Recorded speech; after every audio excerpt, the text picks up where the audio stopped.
Daşowyň etraplarynyň birinde bolan ýol helakçyliginde 4 mektep okuwçysy öldü diýip Azatlyk radiosynyň bu welaýatdaky habarçysy habar berýär. Geçen 2-nji güni, ýagny 18-nji sentýabrda günni saat 2:30 töweregi ilhinç uly hadisesi boldy. 4 sany 8-nji klass okuwçysyny 37 ýaş töweregindäki bir raýat öz ulowy bilen kakyp öldürdi diýip howpsuzlyk ýagdaýlary sebäpli adynyň efirde atlandyrylmasalygyny soran Daşowly habarçymyz gurrun berdi. Azatlyk radiosunda ýol helakçyliginiň anyk haýsy etrapda we nirede bolandygy barada maglumatlaryň bardygyna garamazdan howpsuzlyk ýagdaýlary sebäpli onu köpçülige mälim etmekden saklanýar. Habarçymyzyň sözlerine görä mektep okuwçylaryny ulowy bilen kakyp öldürendi aýdylýan raýat Russiýada işläp gadan çedip gelenden soň Toyota Camry kysymly awtology satyn alýar. Onuň henüz sürüjülük şahadatnamasynyň we sürüjülük tejribesiniň hem ýokdugy aýdylýar. Habarçymyz mektep okuwçylarynyň we ulow sürüjüsiniň şahsiýeti barada häzirlikçe köpçülige hiç bir maglumat berilmeýändigine, ýöne ýol hadisesiniň bolan ýeriniň goloýundaky mektebiň töwereginde howpsuzlyk gözegçiliginiň güýçlendirilýändigini aýtdy. Şeýle dol bu betbagçylykdan soň welaýatyň mekteplerinde polisiýa okuw sapaklarynyň geçirilip başlanandygyny hem sözüniň üstüne goşdy.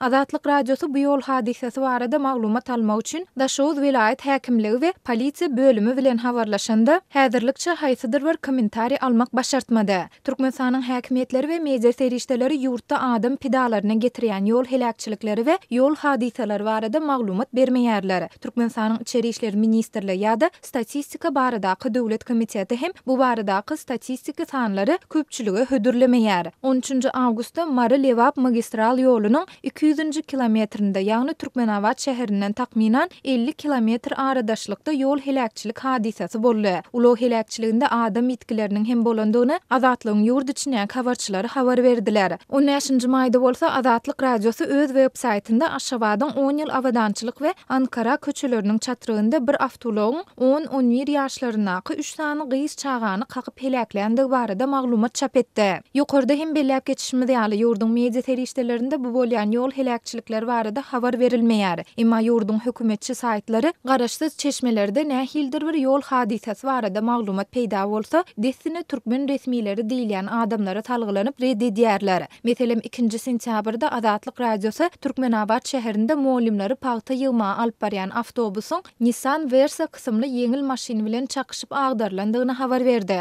Bu habar Azatlygyň web saytyna çap edilenden takminan 1 sagat soň Türkmen hökümetine ýakyn web sayt, ýagny Türkmen portal neşri wakany desini reddedip ýörite makala çap etdi. Galy bersede häzirki wagt Türkmenistanda ýol hereketiniň howpsuzlygy ömrümüziň rahatlygy ady bilen geçirilýän bir aýlyk dowam edýär. Tutuş sentýabr aýyny öz üçin alýan bu bir aýlygyň dowamında polisiýanyň ýol gödäwçilik gullukları esasan awtologlaryň tekniki taýdan gurutlyk derejesine hem de ýurtdaky magistrallarda, ýollarda, köçelerde we ýoldalarda köçe ýol hereketiniň düzgünlüğini bozýan sürüjilere gödäwçiligi güýçlendirýärler. Emma muňa garamazdan Azatlyk radiosynyň Türkmenistana habarçylary kemçilikleriň düzedilmeýändigine, düzgünçilikleriň sanynyň azalmaýandygyny aýdyp, 1-nji sentýabrdan başlap köçelerdäki ýol inspektorlarynyň sanynyň ençemese köpelendigini we ýol paralarynyň mukdarynyň adatdakysyndan ençemese ýokarlanandygyny habar berdiler.